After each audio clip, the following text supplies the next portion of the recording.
Boom! Alright, so we have just touched down Philippines in Manila, and I'm really excited. I'm at Manam, which serves local cuisine.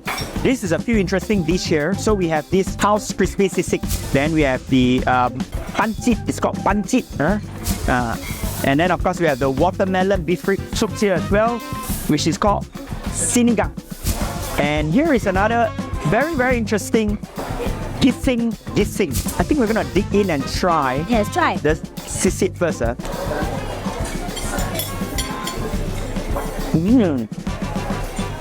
This one is good. Definitely heart attack food. I'm gonna try the wing bean. Yes. Interesting. It tastes a bit like the peranakan kunyit. Oh. Kunyit veg. Nice. The color doesn't look appealing, but the taste is good. And the noodles as well, right? Okay, let's give it a try, right? Put a bit here. Okay. It's like our Singaporean min. But for me, I personally find it too salty. It's not bad, it's too salty. Okay, let's try the Watermelon soup. sinigang soup. I find it personally a bit salty. For those of you who love heavy flavors, then you're gonna love this food, right? For me, I think if they reduce the salt, the sodium level, probably it's gonna taste good, right? So there are two sauces here. I'm gonna give it a try and see how does it taste like. I'm gonna try the lighter one. It looks like a mix of garlic, chinchalok, probably like chinchalok. I'll give it a try.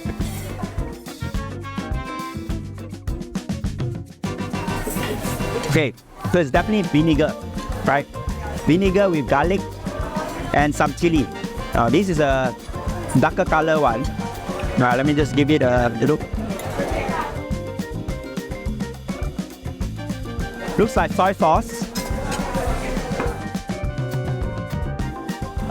I like this one. This one is a bit of spiciness and sourness come together. It's good. My conclusion, if you want to lose a lot of hair, you want to drink a lot of water, this is the best place to be. All the food, super salty, very salty. I thought it was my taste bud problem, but tested already. Everyone on the table agree. So, okay, that will be my sharing. I'm actually really excited. We just arrived at the ABS-CBN station, getting ready for my ANC live interview. So, check it out.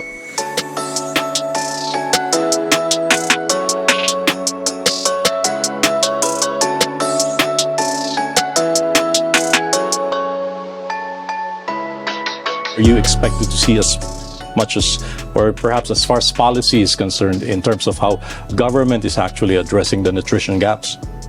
I think the government in the Philippines is doing a great work, right? In trying to help to make the overall population in Philippines healthier.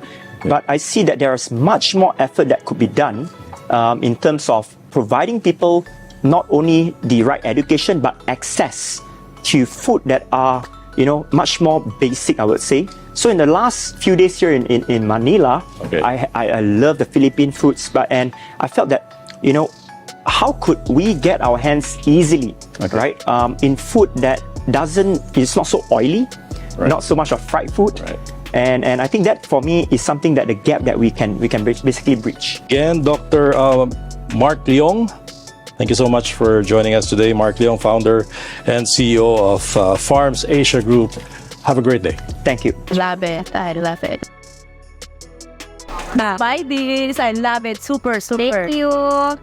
I'm actually pretty excited. We are at CNN Philippines studio. So we're going to go for a short conversation and interview in a short moment.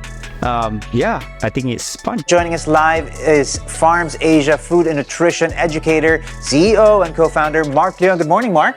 Thank you, Paulo. Such a pleasure to have you, Mark. What diet do you recommend to prevent chronic diseases like diabetes, cancers, of course, which you have a particular focus on, heart disease? These are all lifestyle diseases, and we call them lifestyle diseases because I guess to a certain extent, there is some genetics involved. But as I understand it or appreciate these problems, a lot of it really comes down to the choices that we make and the poor choices that we make. Absolutely. Yeah. So that's a great question, in fact. it comes down to not just one single point in terms of diet, but if today I will talk about diet, mainly is clean water. Yeah. Right. Water is really important. You know, a lot of people are still drinking water from plastic bottles. It's bad, Yeah. no matter how healthy you eat, right? Second, in terms of diet, is that how can we reduce our meat intake to 20% a day? Okay. Right? So one thing I see is that the diet here, a lot of people are consuming more and more meat. So they are having 20% of their veg and 80% of the meat. So we should switch that around.